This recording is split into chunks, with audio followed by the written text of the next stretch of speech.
लागल सुंदर हटिया नदिया मोरी। हमारे आपकी गांव से दूसरी गांव शादी विवाह हो जाती है, जहाँ लड़की की जन्म होती है उसको नैहर कहते हैं और पति के घर को ससुराल कहते हैं। लेकिन रानी द्रुमति जी कहती है कि मैं इस नैहर सासुर की बात नहीं कर रही हूँ, क्योंकि जहाँ नहीं रहना हो उसे नैहर कहते हैं। तो भैया इस संसार में किसी को नहीं रहना है। कहती है कि मैं इस संसार रूपी नैहर के बारे में बता रही हूँ, जहाँ किसी को नहीं रहना है। एक ना एक दिन सभी को इस संसार रूपी नैहर को छोड़ के जाना है। कहाँ? उस परमात्मा पिया के घर जहाँ से कोई जीव आया है। और जिस हटिया बजरिया में हम आप दाल चावल सब्जी हल्दी नमक धनिया खरीदने के लिए जाते हैं, उस हटिया की बात नहीं करती है। कहती है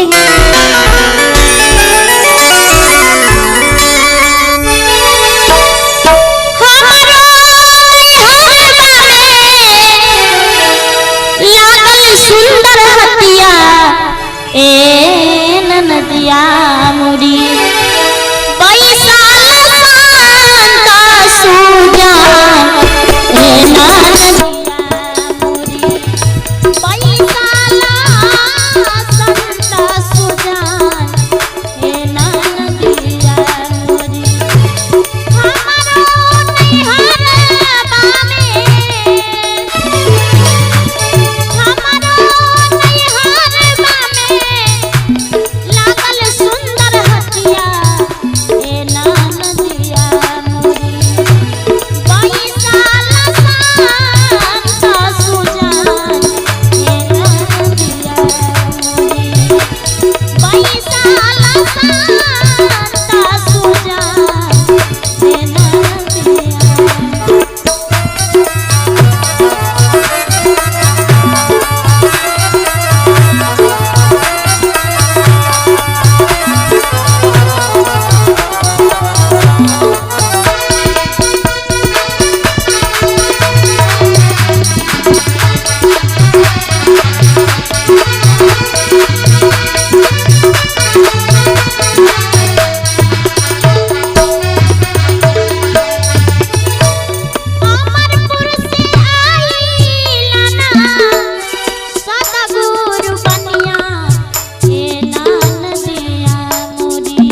संग रूपी हटिया को लगाए, सत्य के सौदा लेकर के आए बनिया के रूप में।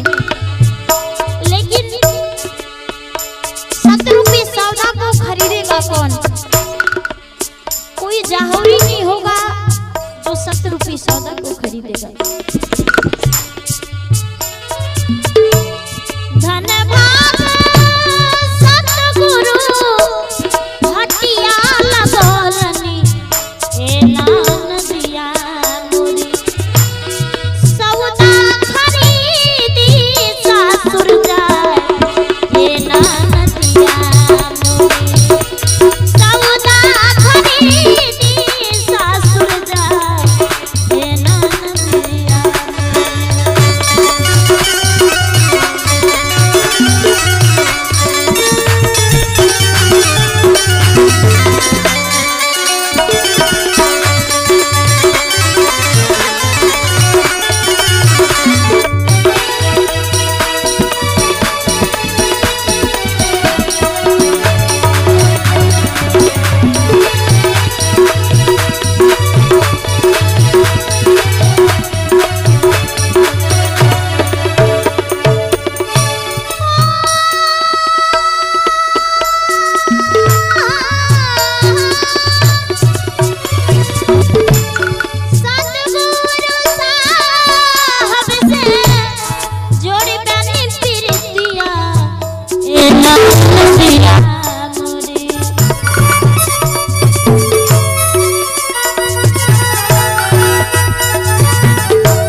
शब्द एक ही होता है।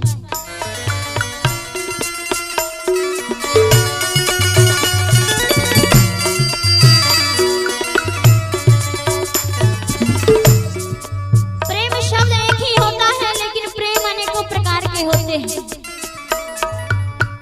जैसे माँ को अपनी बेटी से प्रेम होती है, पिता को पुत्र से प्रेम होता है, भाई को बहन से प्रेम होते हैं, पत्नी को पति से प्रेम होती है, शिष्य को गुरु से प्रेम होता है और भक्त को भगवान से।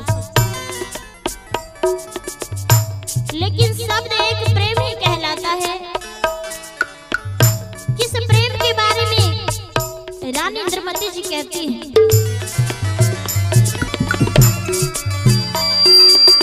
कहते हैं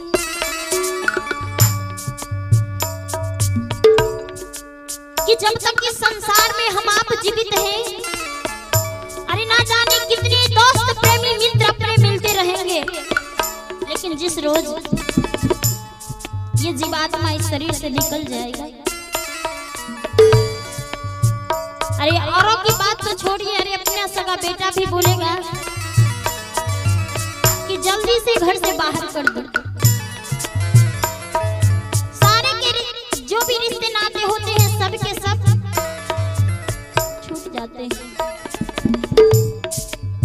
रानी इंद्रमती जी कहती है, अरे ऐसे समय में एक परमात्मा का प्रेम ही सच्चा होता है, जो कि इस लोक से लेकर परलोक तक साथ देता है।